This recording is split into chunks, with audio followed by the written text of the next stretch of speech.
Looking ahead now in our next section here to the next year. Yeah. I'm going to have to ask you anyway, but you can't answer it about future ideas. You're happy, we want to stand again, but you can't yet obviously announce. Yeah, I'm planning to stand again. It's you know, if just don't officially announce it here. That's all, because otherwise the clock starts. But yeah, right, okay. Yeah. So you see yourself as I was having another go. I've worked hard for the last 5 years.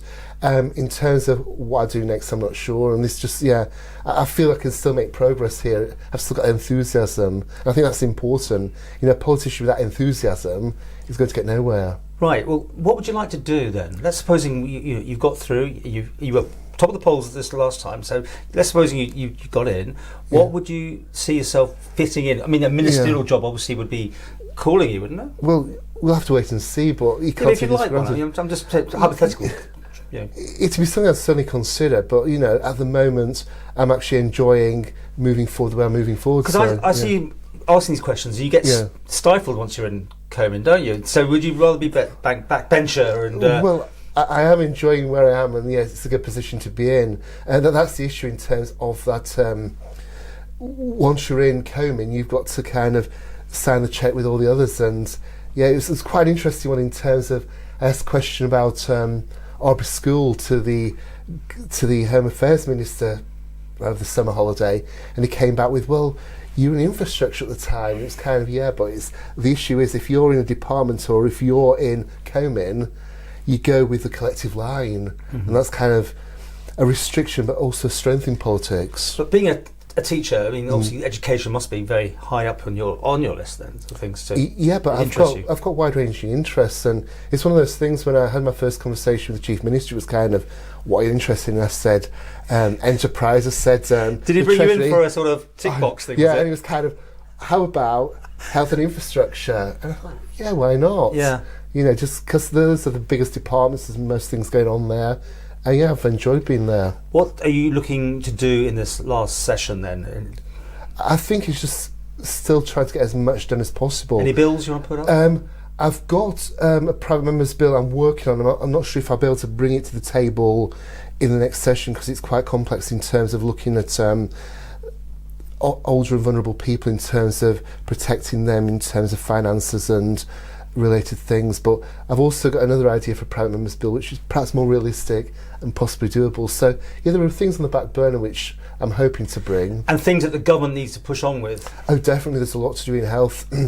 The whole thing towards Manx care, it's all moving there. The committees are being formed, and it's an exciting time. How do you think they're doing? I mean, I'll ask you for a score near the end, but the government in general just and the mood in there. I think it's a difficult one. I think in terms of last year, we kind of got the clouds of Brexit, and this year there've been so many distractions in terms of things like COVID and responding and keeping things going, that it's been an incredible year just in terms of holding the ground. So it's when we come to the score, it's going to be a hard one in terms of progress. You've perhaps not seen it in terms of actually moving forward at the pace we could move forward. It's been impressive. And where are you standing on the future position with the Isle of Man's borders? I mean, again, we have to say that things are moving very fast. But as of today, when we're recording this, are you for keeping as it is, or I think at the moment we just kind of sat there with the finger on the button, working the data that's coming through, responding accordingly. I've got two very strong sets of constituents, and I get calls from them most days.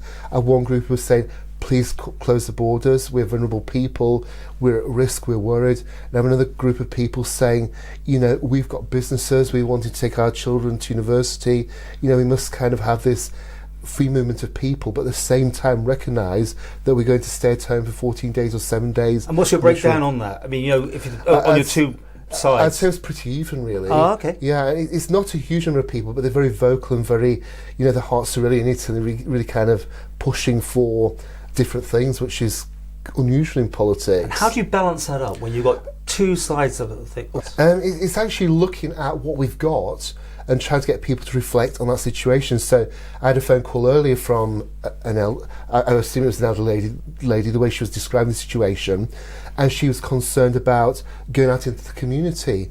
And I said, well, if that's the situation, are there ways we can actually help you? Are there people who can come and support you? Can you stay at home more? Can you use the mask when you go out? So it's actually looking at where we are and making sure those people are feeling secure when they're going out. Mm-hmm. And the same extent with the people who are wanting to do business. You know, we've still got opportunities. You know, stuff like the Skype and all the modern technology, it's allowing people to deal in different ways. So we have got movement, but it's not movement like we've had in the past. So yes, that's a national item. What about as a a local MHK? Is there any big burning issues down your way? I think at the moment it's that kind of keeping Castletown moving forward. There's been lots of challenges, and also just that kind of issue of banking. There's well, been, well, do you want to quickly talk about it? But I mean, it's a done deal. We'll keep saying that. Do you think it's a hard one? But with 100 days left, you've got to think of every opportunity. You're always very optimistic, aren't you? Well, there's always that chance, yeah. And that's a compliment as well. I don't people think I'm having a go at you here. But just in terms of that branch in Castletown Square, it's almost iconic. And that should be on a wall in Glasgow or London, wherever kind of the CEO's based, and they should be thinking how proud we are of actually having this bank in the Isle of Man. I'm not actually sure if they're aware of that. Well, you bank with them as honestly, you. I mean, would you be pushing, to look at other ways of where to invest money or things, or to put pressure on them, or is it not that sort of I think thing? that's a difficult one in terms of that free market economy in kind of 2020, 2021, we're wanting government and business to have that separation. But having said that, I've been in conversation with Alf, and I've said, as Treasury Minister, is there anything we can do in this area? Mm-hmm. So it's something that is being considered, and I know a lot of my predecessors from down south are saying, this is something that should really be pushed. But it's that kind of 2021 situation. Can we actually push a major multinational company in such a way? Well, good luck. It's probably what most of us are about, because it's a small little bit in their cogs, isn't it? I'm guessing. Yeah. Okay, going to ask you, do you want to fancy the idea of a Chief Minister position? Oh gosh, that's a long way off. Well, I think I'm asking because, Yeah, not at the moment. No, I think. Okay, because that's leading me to number 2, is who would you like next time around? Quite an interesting one, because last time there were two of us who were incredibly torn between Howard and Alf. And who did you vote for? I actually voted for Howard. Right. And it was kind Any regrets there? You're just looking... No, it was... But I do feel that Alf has upped his game in the past 4 years, and he's now a very strong candidate, so that's interesting. But at the same time, you've got other people who've come through, like David Ashford, like Alex, so, there's going to be a lot of interesting people. So you reckon a good talent pool there to pick from? Oh yeah, incredibly strong. And President, I mean, it's already... the marks are down. We've got Howard, I think, Mr. Quayle should call him, and also, of course, Jill Watson. That's it. It's an interesting one. So far, yeah. There's another one, I believe. Potentially that's coming through. Yeah. Do you know who it is? I'm not sure. It's apparently a lady, so that's an interesting one. Yes. Okay. Now I've got Okay. But anyway, nearing the end. Looking back on your performance. Yeah. By the way, I'm trying to find your manifesto from 5 years ago, or 4 years ago. Did you actually find one? Because I couldn't find it online. It was more a list of hopes. Did you actually not have a manifesto? I didn't have the big glossy brochure, no. Right, that's why I can't find it. It was quite realistic what I went for. Now that's interesting, and you polled the most. Yeah, but I think people want to see quite clearly what you're wanting to do to get a flavour of you. If you get a 30-page document that's, could be advertising Shaw or Manx Telecom, is perhaps losing the actual thread of reality. Did you get things on the doorstep? I'm guessing you went to said things to people and got your message across. Obviously. Oh, definitely, yeah. I think that's one. And of social the media, bits. wasn't it, as well for you? I was a bit slow on social media. I've improved over the time. Oh, I thought you did. Okay. Yeah, it was one of those things. It was kind of a wet weekend before, kind of 2 or 3 weeks before the election. What can I do today? Maybe that's what I remember. Some flurry from you. That's it. Yeah. Okay, out of 10 for yourself then. I think I'll go up to 9 this year. That's impressive. 9. Well, just in terms of effort and just feeling that more confident and feeling that, we've only got 12 months left, but we can still do an awful lot. And the Quayle administration? I'm going to split it. I'm going to give 10 for COVID so far. Yeah. And 8 for their overall performance.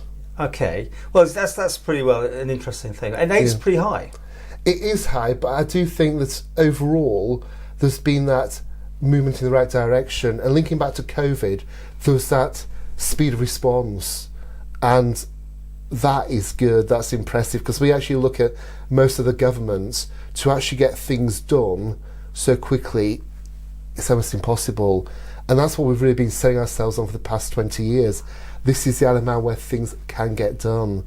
And yeah, it really proved that can happen, and hopefully we can see that mentality dripping through to all other areas of government.